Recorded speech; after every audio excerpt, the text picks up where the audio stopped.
What's good, everyone? Welcome back to the channel and welcome to another episode of Horror Hounds, episode 13, talking about some spoilers for Lee Cronin's The Mummy, the biggest release of last weekend for the horror community. Yeah, so I'm excited to talk about this one. Of course, you guys know my co-host. He's right over here. It's Mike. What's up, brother? Hello. Oh, just the same old, man. Yeah. Long day, so I'm happy to be here. I mean, it's honestly been kind of a long week already, and it's only Tuesday, so that should tell you something. But anyways, so yeah, we're gonna talk, of course, some spoilers about Lee Cronin's The Mummy here in a little bit. But first, you guys know how it is, how we start the show. We talk about some recent horror films we've been watching. So, yep. All right, Mike, the floor is yours, good sir. Okay. I really only have four to talk about, and of course, one of them is what we're talking about is like the main topic today. So The Mummy, obviously went to go see that one. We'll definitely talk about it more though, so don't worry. And then saw Possum, which is a movie that was one of the movies that the Philippo Bros really recommended, in their Letterboxd 4 favorites video, or one of their recommendation videos that they did, and finally checked it out, and it is a bleak freaking movie. Crazy shit in that one. All right. A twist I didn't see coming at all, so there was that. Yeah, it was a good one. And then checked out Mother. Not great, honestly. I don't even know if you can call it a horror movie. But it's labeled as a horror movie on Letterboxd, so there's that. It was fine. Probably my second to least favorite movie from Aronofsky. So, yeah.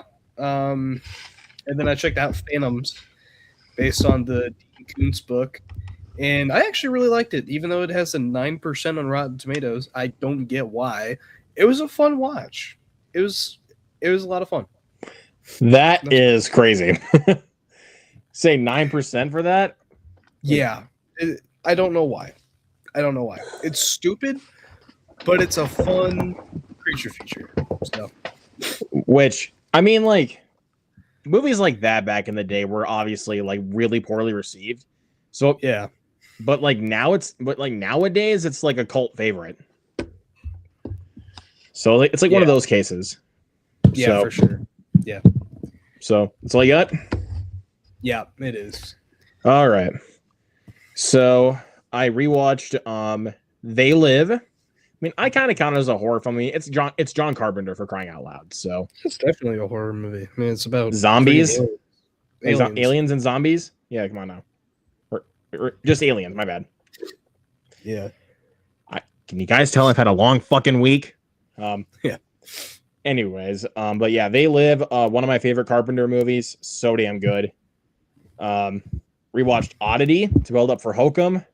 Such a creepy but just simple movie, but it's so damn good. Bones and All, count that wasn't as a horror film because it's a cannibal romance movie. But yeah, that is a nasty one, but it's awesome. Then Lee Cronin's The Mummy, which, like I said, we're going to talk about. And then Blue Sunshine. Check this one out. It's a body horror movie from the 70s. Pretty good. I liked it, but is it a body horror movie that I would go back and revisit? Nah. It's not that rewatchable in my opinion, but weird solid as enough. shit. It's fucking weird. If you thought that Altered States was weird, then watch Blue Sunshine. Yeah. It's honestly like about on the same level for me, in regards to like the weird, but like quality wise, got to go with Altered States. Mm-hmm. And then last night rewatched Videodrome, my favorite of David Cronenberg's, and I saw that they're going to be doing a remake for that sometime soon. I didn't hear about that. I looked at it on Letterboxd. I'll pull it up really quick. Oh, come on. Open up, phone. Hold on. So, let's see. Directed by Adam Berg, who did the Netflix film Black Crab, which, yeesh. I don't even remember what that was. Yeah, it wasn't. It's so forgettable. But written by Aaron Kruger. He wrote F1, Top Gun, or to be more precise, Top Gun Maverick. It's a big name. Scream 3, The Ring, Transformers 2 through 4, and Ghost in the Shell, the live action. Not a terrible lineup if you take out Transformers Revenge of the Fallen and Age of Extinction. Yeah, and I mean Ghost in the Shell's not great either, but yeah. I will say it's better than the 2 Transformers movies I just mentioned. Yeah. So, but anyways, yeah, that's all the ones I got. So let's go ahead and talk quick spoiler-free thoughts on Lee Cronin's The Mummy. Of course, like I said, written and directed by Lee Cronin, who of course is known for Evil Dead Rise, which is a freaking great movie. It's one of the best of Evil Dead. So I wouldn't say one of the best, but still, I mean, it's amazing because there's not a bad Evil Dead movie. Like all of them are awesome. Like, but yeah, go ahead and take the floor, Mike. What did you think of Lee Cronin's The Mummy? Well, to not give anything away, I actually kind of enjoyed it. There's issues for sure, but I thought it was a really solid kind of horror movie blend. It's basically the elevator pitch I'd give is like The Exorcist meets Evil Dead in a mummy's skin. So it's about a girl found in a sarcophagus and is completely other than that is not mummy at all. It's really just like Evil Dead shit, which I love Evil Dead, and I think kind of worked for a mummy movie. And I know it's kind of funny that Lee Cronin was trying to say, oh, this isn't an Evil Dead movie, and I wasn't even trying to make like an Evil Dead movie, but it's like, dude, come on. This is clearly like Evil Dead, bro. Come on. Yeah. Like this is Evil Dead. So, I think he's got a style for sure. So, yeah, I thought it was interesting. The performances I actually thought were pretty solid. Yeah, I think there was some weird like shot composition issues and like logical and editing issues, but other than that, I think this movie was actually pretty entertaining, pretty creepy stuff. So yeah, I dug it. Yeah, I really liked this one. I mean, I still kind of walked in cautiously optimistic because of the supposed test screenings, and what they were going for. Like, I don't know. It's just like when they said that James Wan walked out of it, I was like, that's kind of weird because that's one of your film's producers. So, but either way, I really, really liked it. I mean, I like Lee Cronin's style as a director. I mean, like you were saying, like it was like basically Evil Dead with The Exorcist. Sprinkle in a little bit of Pet Sematary, then you have this movie. Yeah. Just like you said, just with a little bit of a mummy skin wrapped around it. The performances were good. The movie is fucked up, and I do not mean that lightly. This movie is fucked up. Yeah. But which, when we talk about a certain scene, yeah, that's all I'm gonna say. But yeah, the movie, yeah, some weird editing, some weird logic, and the pacing of the movie was honestly not very good. Like, it honestly kind of felt like a slog from time to time. It didn't really bother me too much, but I get it. It's a long movie, so yeah. Yeah. But yeah, it was creepy. It's fucked up. So, and very, very gory. I have to admit that. Very gory. Because like the trailers don't really show a lot of the gore. And then you walk into it and it's like an absolute gore fest. Yeah, no, there's some really nasty shit. I mean, it's a gross out horror movie, so like they went for it. So that's also something that Lee Cronin is good at that I've realized after Evil Dead Rise. I mean, he made freaking like he made I was trying to remember what it was. Like I think it was like Bridget that used like a cheese grater on her main character, like on her leg or something like that, and I was like, yeah, no. Yeah, no. And then this one, we'll get into it. Which like, actually, let's just go ahead and just get right into it. So yeah. So we'll just try to go through as best as we can for this one. So if you guys have not seen this movie, please put this stream on watch later or mute it or just leave the stream. Go see this movie and come back and check out the replay. So spoilers ahead. You've been warned. Yeah. And let us know your thoughts too. Yes, please let us know your thoughts. If you're watching, in the chat, or if you're watching the replay, let us know in the comments. So this movie starts out with this family going to this house where it has the this mummy coffin, and when they try to open it to see who's in there, the guy gets the freaking hooked up his jaw. Yeah. So I was like, okay, that's nasty. I was like, yep, that's nasty. So I think I know what we're in for. Yeah. Good intro for sure. Yep. That's another good thing, or another thing about Lee Cronin. He knows how to make a good introduction to a movie with like Evil Dead Rise. Yeah. Like I do that intro to Evil Dead Rise. Holy shit. Yeah. Best title card I think I've ever seen too. So yeah. So yeah. And then we jump ahead to Jack Rayner and his family. And the daughter, Katie, who is the daughter that goes missing, finds this mysterious woman that has been like giving her candy bars, which we find out when Jack Rayner finds this her dollhouse, and it's been hiding like a bunch of chocolate candy bar wraps. So she gets kidnapped, and she pretty much is gone for 8 years. So, like, we take a time jump to 8 years later, and we find that the family has moved to America, and they have and their son has grown up, and they have another younger daughter. And while they're on the drive, they get this call from Egypt that their daughter has been found. And so they fly out to Egypt. They go see her, and she's pretty much deformed. Yeah, she's fucked up. Yeah. But here's something that somebody brought up recently that I'm kind of like, I kind of agree with you, where it's like, as soon as they find her in the hospital, they just fly her back to America and take her home right away. With how fucked up she is right now, leave her in the hospital for at least another good while. Yeah.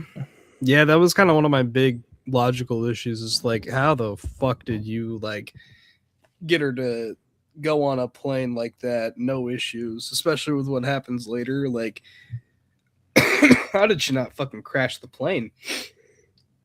Like, with how it's revealed, which we'll go ahead and jump ahead really quick and do a jump back. So the detective that is actually trying to help this family basically find out what happened to Katie, she finds this videotape and shows it to the family about what exactly happened to her. And apparently, so this woman that kidnapped Katie was basically holding them like for torture, which, and then no, that's not really what it was. Oh God, messed up. Basically, what was going on is there was a ritual that I should have said. My bad. that kept a a demon like in a body, and every like 80 years or something like that, it was going on for like a couple thousand years or something like that. And there was like every like 80 years or something like that, when the body would get like too old to hold the demon, they would transfer it to another body. And so Katie was like the 82nd body, I think is what it was, or like it was the 82nd or 83rd, something like that. I think it was 82nd, if I had to guess. Yeah, and that's why. That's why they had Katie. They needed a young body to hold the spirit. Yeah, I did word it wrong, so don't take that out of context, people. Just saying, I worded it wrong. But either way, so when they take her back home, of course they have to try to care for her and try to give her as much attention as possible. But of course that goes completely wrong. Because at one point, when they're basically trying to clean her up and stuff like that, they're clipping her toenails, which already makes me kind of squeamish. Yeah. They get to the big toenail, and what happens? They try cutting it, and it peels skin off. Yeah, but we find out later it's not actually skin. It's like a, like the mummify, it's like the mummifying paper or whatever that they were. Yeah, it's the mummy paper. Yeah, yeah, it's fucking gross. Like when it's like yeah, when it peels off, I'm just like, oh, like yeah, nasty shit. So, but then it's like, here's another logical issue. They just wrap it around, and it's like, call a fucking doctor. Yeah. Like, why would you try to like wrap something around it when you literally could just call a doctor, and it's like, oh shit, something's actually fucking wrong. Well, then at some point they say like, well, you don't trust me to like take care of our daughter. It's like, dude, like that's not normal for a toenail to be clipping up like that. You got to take her to a fucking doctor or like a specialist and figure out what the fuck is wrong with my kid's body. Because no normal body would have a toe be able to rip skin off like that. Clearly. Yeah. So I don't know. Like again, that was another thing that someone brought up. I was like, you're right. Like, you're absolutely right. Like, why did you not call a doctor and see what's actually wrong? But nope. They couldn't call one because we have a movie to watch. Yeah, pretty much. But yeah, I don't know. That's kind of irking me right now, where it's like, seriously, if you wanted to solve your problem, call a doctor. But yeah. So, but then there's one scene later on, when Katie starts going crazy. She attacks, I think it's her grandmother, if I'm not mistaken. Correct me on that if I'm wrong. Yeah, she fucks up grandma. Like badly. Like and twice, then right? She attacks her and then later on kills her. And, quite literally kills her later on by taking like, I think a necklace or something, and then like wrapping it around her neck. And then as soon as they try to open the door to see what's going on, 3, 2, 1, launched out the window, and then lands on the windshield of Jack Rayner's car. Mm-hmm. And then I forget what creatures they were that came down and then just start basically eating, like basically biting her.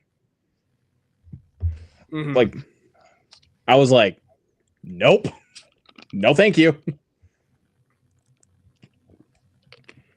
Well, even then, like, there's some moments where it's like the brother and the younger sister are hearing like a bunch of noises earlier on, and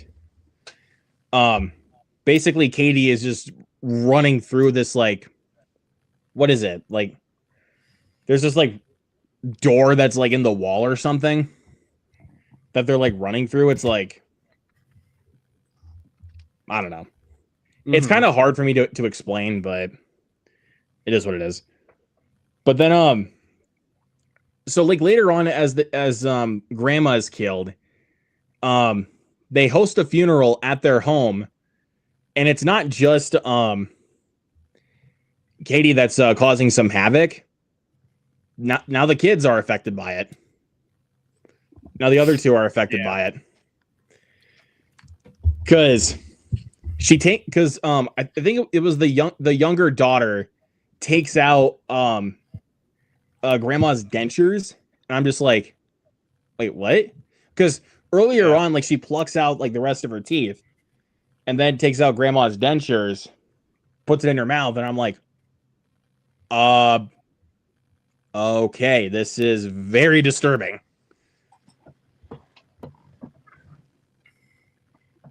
Yeah, it's nasty as shit. Like, I mean, I work in a nursing home, for crying out loud, so dentures is nothing new. My thing too, though, why did they hold the fucking funeral in their house? That's just a recipe for disaster. Especially when you have your like creepy ass kid in the upstairs. Like, why? Also, they set up something about like there's like a bit in the floor that's like, I don't know what that was. It was like some liquid that was eating away at the floor or something like that. And during the funeral, Katie is able to like sneak through and then jump down on the grandma's body, and then we'll figure out like later what happens and what she does. But it's fucking weird, dude. But it's, oh my god, like what was that? Like, she had like some weird powers or something. Like, yeah, she was like able to turn people into deadites, basically. Basically by like just one bite. Like, if she bites somebody, then they're done. Yeah, like basically, yeah, or like possesses them because it's a demon. So yeah, right. So yeah, like once that whole shenanigans happens, like you don't get a bunch of people's reactions to what goes down. Like, all you really see for the reactions is just the family. And I'm like, yeah, like no normal person would not react to that. Like, people would freak the fuck out. Like put yourself in this situation, Mike. What if you're at somebody's house in a funeral and you see that shit happen? What do you do? Yeah, because I'll tell you this, I'm running my ass out that door. Yeah, exactly. I am running my ass out that door. No fucking way. No, thank you. Man. Yeah. So, but here was another scene that I want to pinpoint where you were talking about like shot composition as an issue. Yeah. So it's like during like the third act of the movie, like when they're trying to get Katie to go back to normal. So I think she hits like the detective, and then she just falls down the stairs, and like the camera's like panned in on her face, and it just goes do do do do do do do like in the background, and I'm like, huh? Mm-hmm. I was like, what the hell? And then later on, like, it just goes to a normal show. Like, what the hell? Yeah. So, yeah. Just crazy shit though, dude. But we're just gonna go ahead and take another jump. If there's something that you want to recall, just go ahead and chime in. But yeah. So like when they finally get into Katie's bedroom, so that way they can stop this, they find this paper or they write down like what the ritual is. Because they find out earlier on, because of the paper, they have like these secret words on them that can actually make this ritual work. Right, yeah. He takes it to an archaeologist. Which is an archaeologist at a college. Like, yeah. So I gotta say too, the dialogue in that scene was so bad. It was like, oh no, I don't want to hear about bones and stuff. It's like what? What the fuck, man? Did Lee Cronin not think about that when he was writing the script? Yeah. Like, no diss to Lee Cronin though, but like, bro, did you not think about that? Oh God. So yeah, they find it they get it from an archaeologist, like how what the ritual is. So, and they try out the ritual, and Jack Rayner is the one that sacrifices himself to become the demon now. Yeah. And I was like, yep. I was like, okay, but I can't lie to you. That was kind of obvious. Like they were going to go that way. A little bit, yeah. I mean, it kind of makes sense that he sacrificed himself, but I also kind of like that they kind of tried to get him out of it with the very ending of the movie and try to, get revenge. So basically, right after the ritual, it's like, was 6 months later or something like that? 1 year, I think. Something like that, yeah. And Katie's all normal. Katie's normal again. And all the kids are happy. Mom's happy. And they find out where the lady who kidnapped Katie is at, and she's like locked up in the psych ward, and they have the FBI agent who was helping him the whole movie get in, and the mom drugs the chick, and then they do the fucking ritual on her and convert Jack Rayner and like the spirit from Jack Rayner into her, so it just like fucks her up instead of the dad. So then family's all good now. We got revenge. I was kind of laughing at that though. It was wild, but it was fucking funny that they were able to just like get in scot-free. Like you would not, if this was like reality, you would not be able to get into a psych ward that easy. Even with an FBI agent, like that's not happening. Like that will not work. But of course, like the movie just tries to make you like suspend your disbelief, but it's like at the same time you can only take so much. But there's just certain points of logic, like now that we're talking about it, that is like really starting to irk at me. And I'm like, I'm kind of starting to like this movie a little bit less. I cannot lie. I mean, I still like it. Like it's good, but yeah, I'm sticking with my score. But it's definitely not like amazing by any means. Like it's not gonna be like a known classic anytime soon. Like, I mean, the movie's like whole reception was mixed.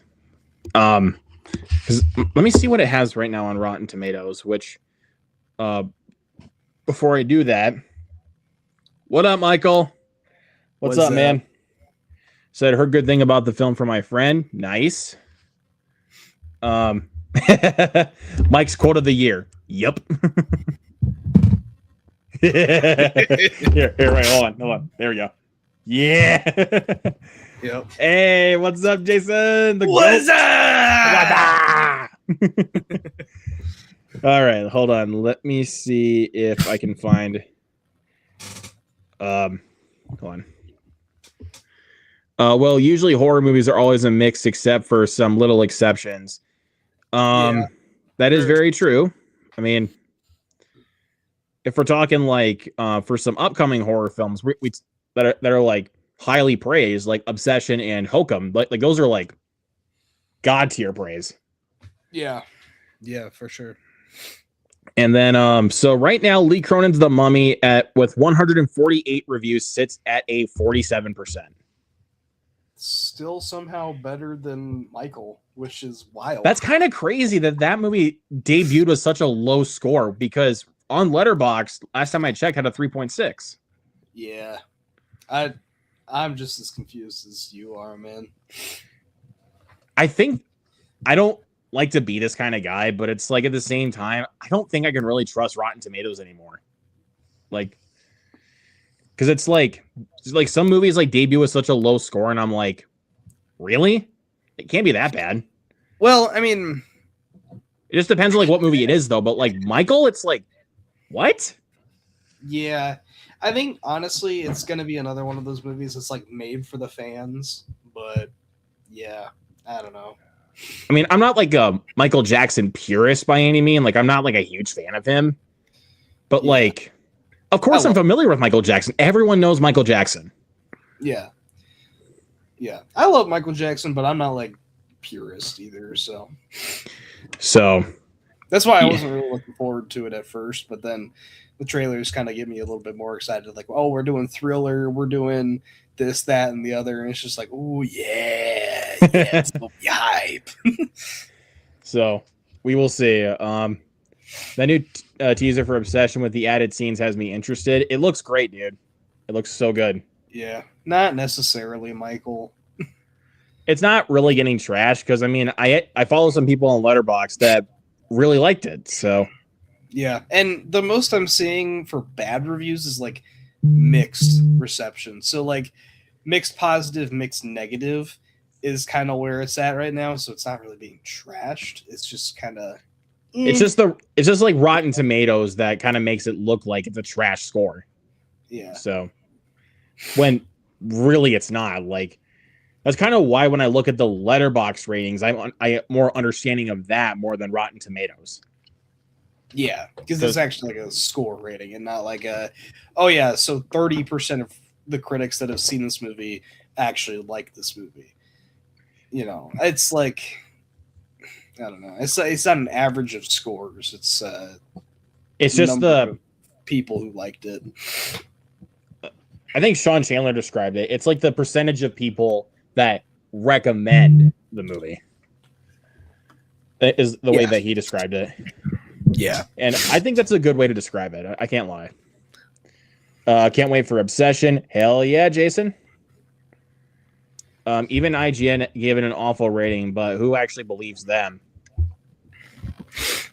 That depends on what movie you talk about, to be fair. What did IGN give it? I didn't see it. But... I'll take a look.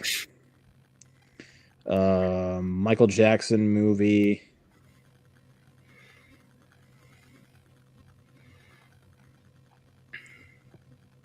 IGN.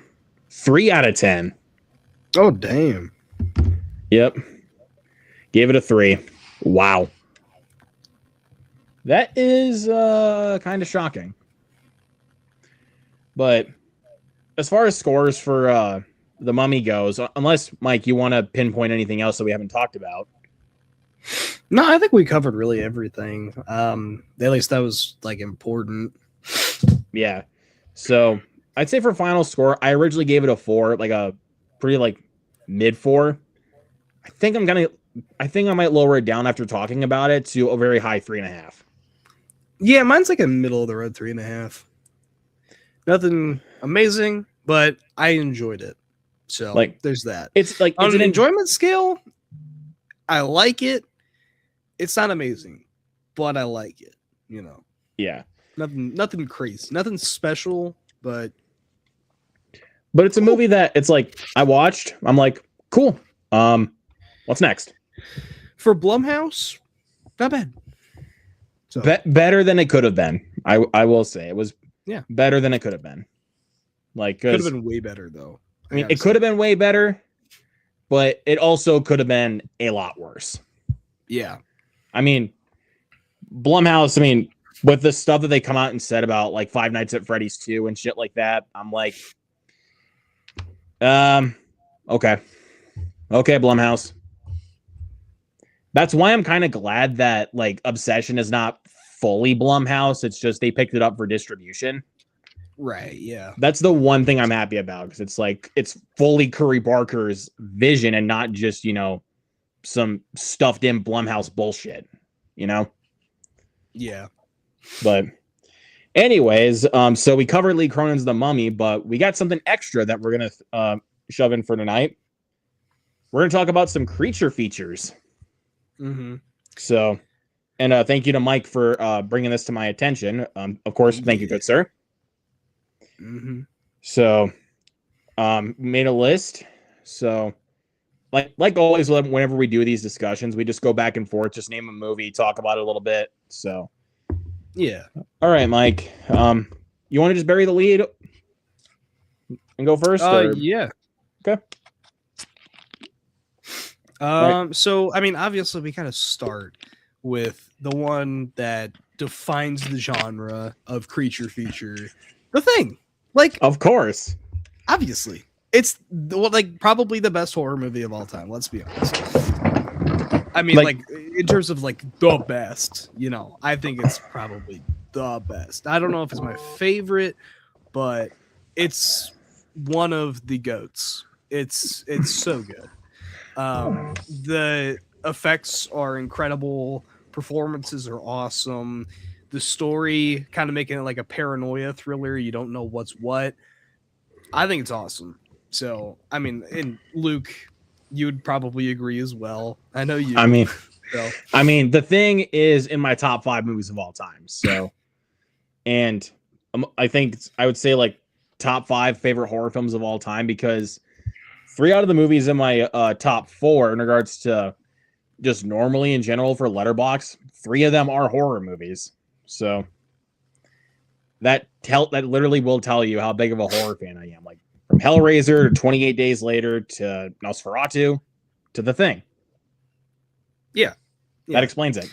Actually, hold on. Let me look at my top, my favorites list on Letterboxd, because I want to say The Thing is actually the highest horror movie on my list.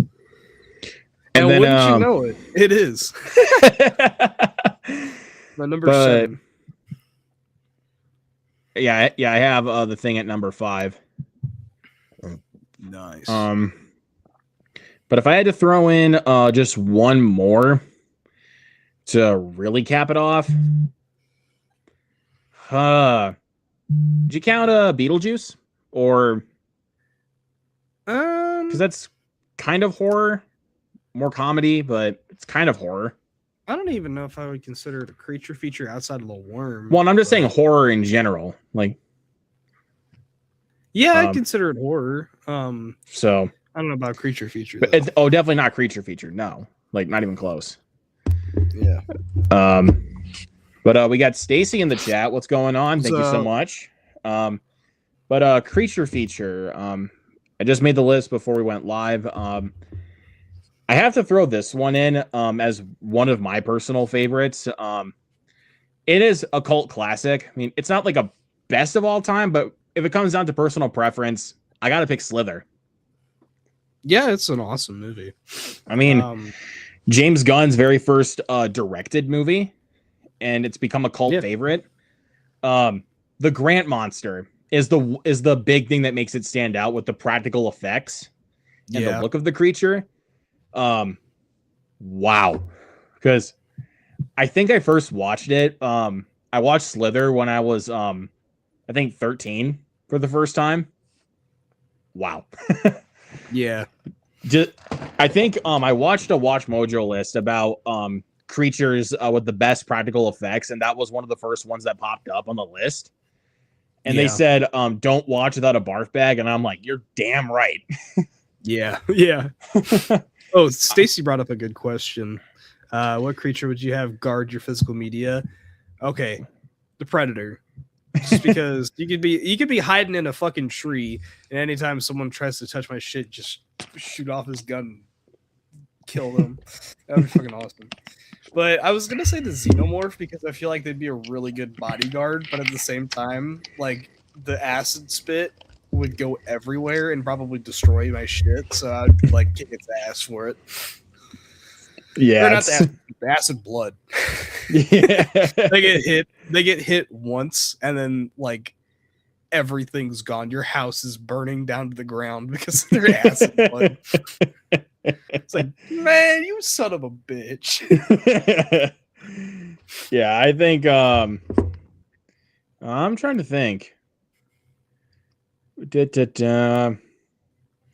I mean, if I want to stick with Slither, I think I'll say the Grant Monster, because I mean, given like how big he is and like this like kind of the part of the house that he builds like towards the end of the movie, like with everyone just infected by him, I'm like, That's pretty good guard.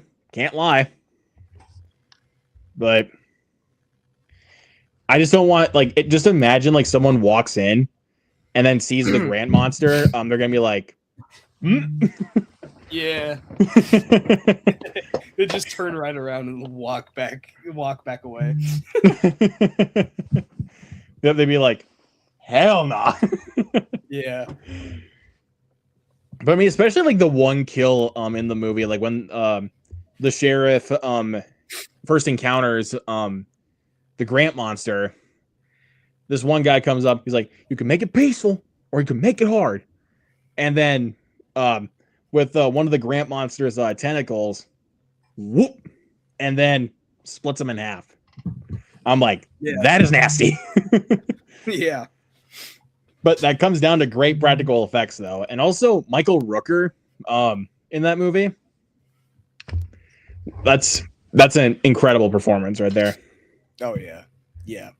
For sure. Neon and Regal will be working together for test screenings in May and June for her Private Hell. Nice. Awesome.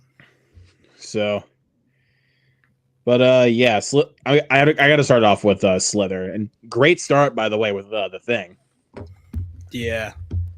So, all right, what do you got next, man? Let's see. I mean, like I said, Predator. Yeah, you gotta go with it, man. He's like the ultimate. He's the ultimate manhunter. Like, he's just awesome as the creature, and then of course you get Arnold as Dutch, and he's awesome. And I think it's just a perfectly structured movie. Nasty kills, and yeah, I mean it's a perfect blend of sci-fi and horror. Honestly, enough said. I mean, of course, with like Arnold's iconic lines, like "Get to the chopper!" Like, you can't overlook that. Let's see. If I want to go for my next one, I'm going to go a little bit more nostalgic with this one, and I'm going to go with Tremors. Nice. I mean, Tremors was another franchise that kind of got me into horror. Just the fact that these creatures can get you just from under the ground is honestly, in concept, kind of horrifying. But yet, even though it's kind of cheesy, like, they find a way to make that concept fun, at least in the first movie, while also kind of having that kind of intense, kind of edge of your seat kind of vibe to it. Oh yeah, and Kevin Bacon's awesome. I mean, Kevin Bacon, him and Fred Ward have excellent chemistry. Yeah, and you get freaking Reba McEntire in like one of her 3 movie roles or something like that. She's great. And also Burt Michael Gummer. Gross is the one and only Burt Gummer. Love that dude, by the way. He's an awesome guy if you ever get to meet him. Yeah, and I mean, of course, he was like the big staple for the franchise going forward, which are pretty much like the rest of the franchise is like dumb, corny B movies. It's all Burt Gummer. I love it. But I mean, not to really diss on the second one though, because I genuinely like the second one a lot. Yeah, the second one's good. But like when it gets to like 3, that's when it's like, okay, The Ass Blasters. Yeah, I was about to say. Greatest creature name of all time, Ass Blaster. And then he gets to the 4th one, and it's like, no, the franchise could have stopped at 3. And then 5, which, yeah, and then and then 6, A Cold Day in Hell. I was fine with, like, I liked it, but why did they advertise like a freaking like Ice Age kind of cover? And there's not much of that. Yeah, they literally shot it in the desert and put a filter over it to make it look like it was snow. And you could tell, like, you could very much tell.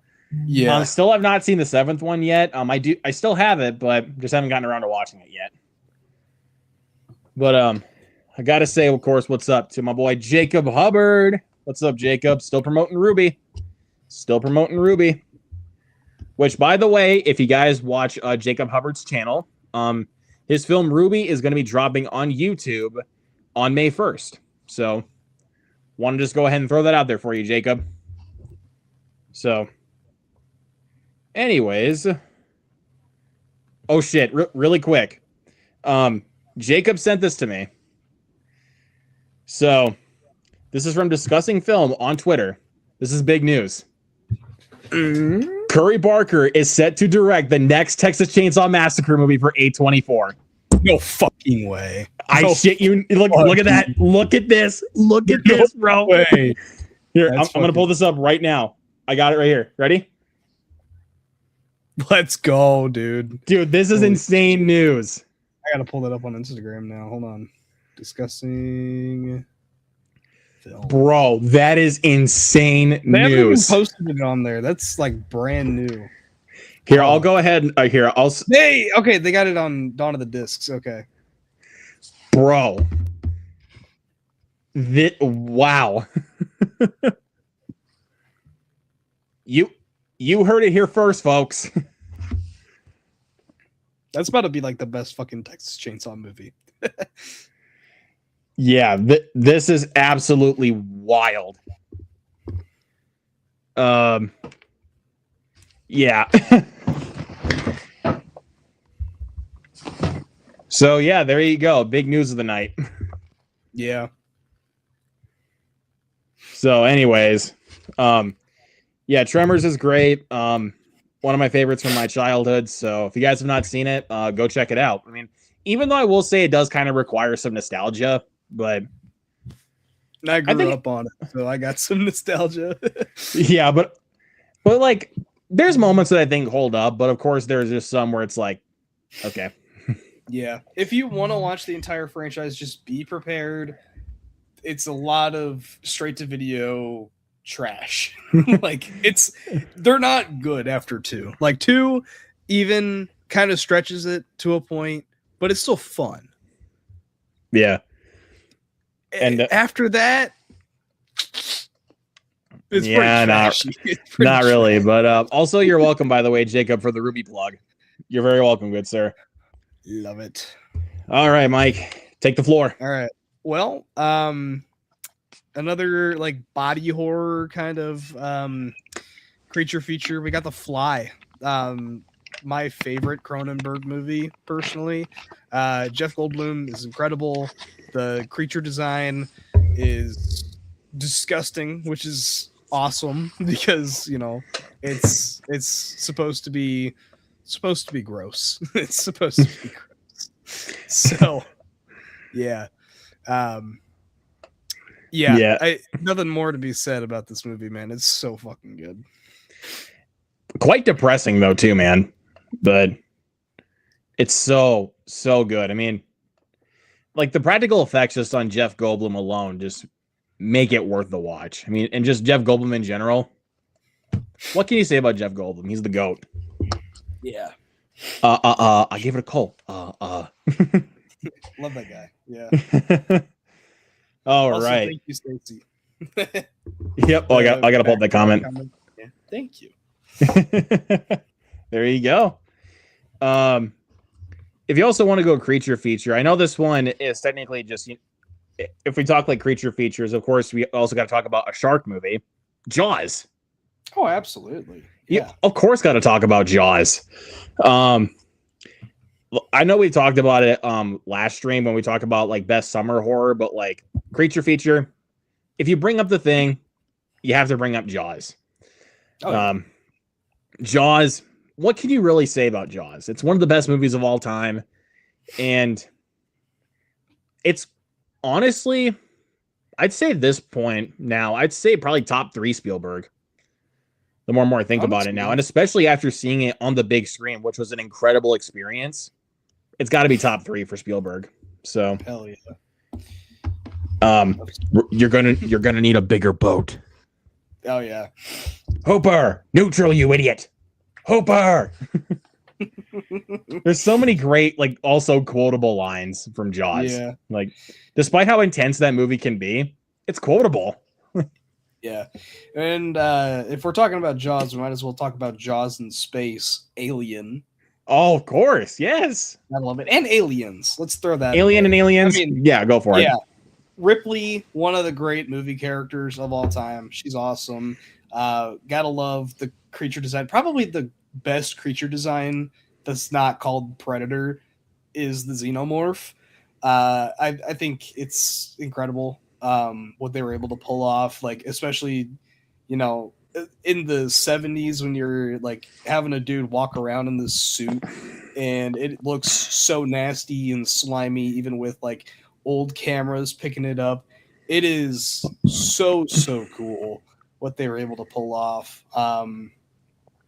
Yeah, I think, you know, going into Aliens, same thing. You're just multiplying them by like a shit ton. And I heard there's a rumor out there that James Cameron had the pitch idea, literally just walking into a room with the title Alien on a chalkboard, and then walked over with a piece of chalk. Didn't say a single word doing this, by the way. Wrote the letter S right next to the word alien. And then people were like stood up and just started clapping.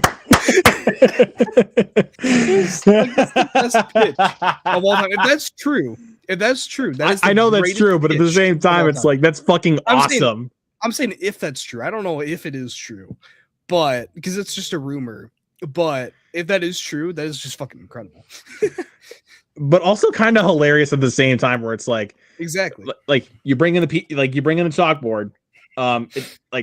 What's a good example? Like if they were doing like Predators as the sequel originally instead of just Predator 2, like James Cameron just walks in with the word Predator on a chalkboard and then writes the S right next to the R, and it's like, yeah. Or if they did Terminators instead of Terminator, yeah, that's literally it. Yeah, that's got to be one of the craziest things I think I've ever heard, dude. But that's funny. It was an S with a dollar sign. That'd be kind of funny. Yeah, the Fox meeting with Cameron. Yep. So let's see. If you also want to go for another shark movie, how about Deep Blue Sea? Hell yeah. I mean, if you got someone like LL Cool J in your shark movie, then you're good. But also features one of the greatest death scenes of all time with Samuel Jackson giving an inspirational speech. So that way they can survive against the mutated sharks. And then what happens? The shark comes in and gets him. Yeah. Yeah. But, fucking great. Fucking hilarious movie. But also, but one little gripe I have with it, though, is towards the end of the movie has one of the dumbest main character decisions I think I've honestly seen in a creature feature. Is when Dr. McAllister cuts her hand to draw the sharks towards her. You could have just let out a few drops of blood, like, and not get in the water, because you know you would die instantly with those kind of sharks. And then tries to swim away. Yep. You can just name it from there. But that's like really my only gripe with it, though, is a couple dumb character decisions. But overall, really fun movie. Yeah, for sure. Let's see. The Mist. Oh, yes. Yeah. I mean, it's got one of the most bleak endings probably ever. So there's that. Such a sad movie, but so fucking good at the same time.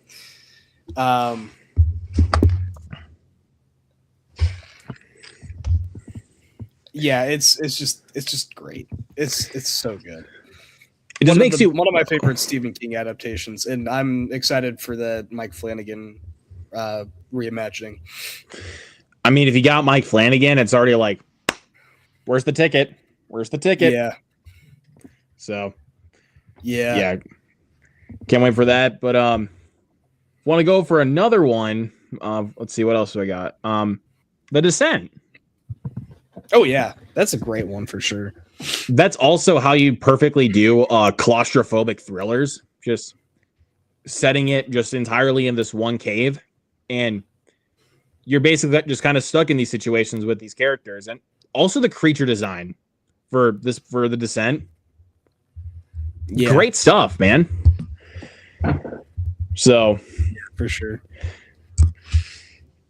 I mean, I think it was the movie like right after Dog Soldiers for Neil Marshall, if I'm not mistaken. I could be wrong, but I'll go ahead and I'll fact check this.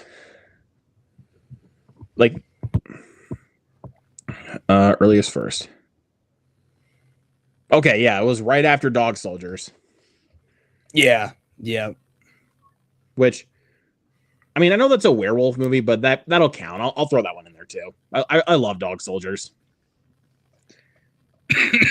Yeah, but I think we'll probably save like another stream for werewolf movies. Like maybe when it gets closer to the release of Werewolf, could do that.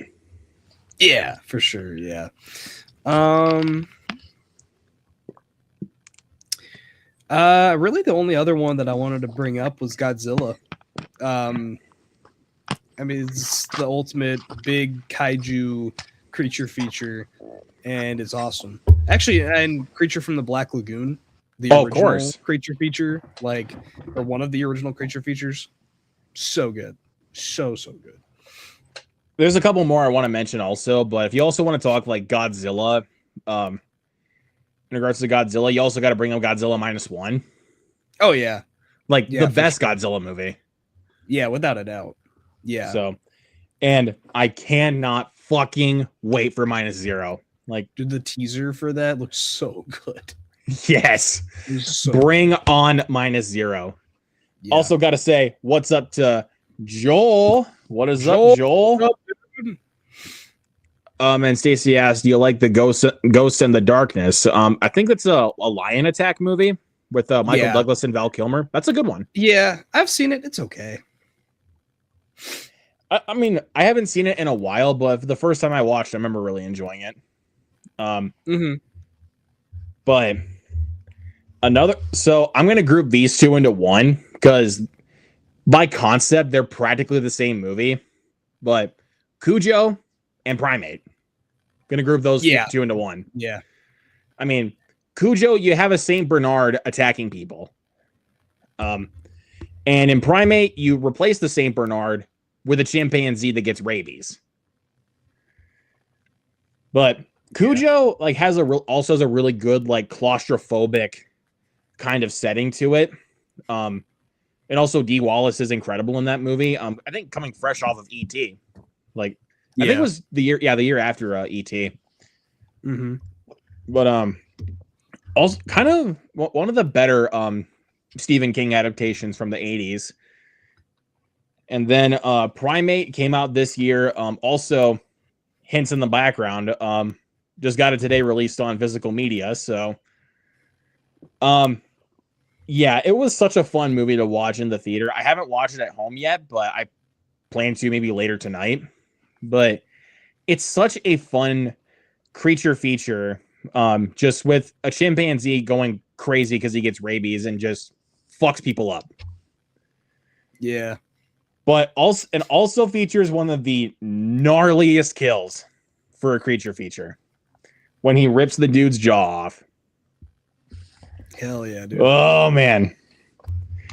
I wish I got to see it with a crowd though, but because me and my friend were the only two people in the theater.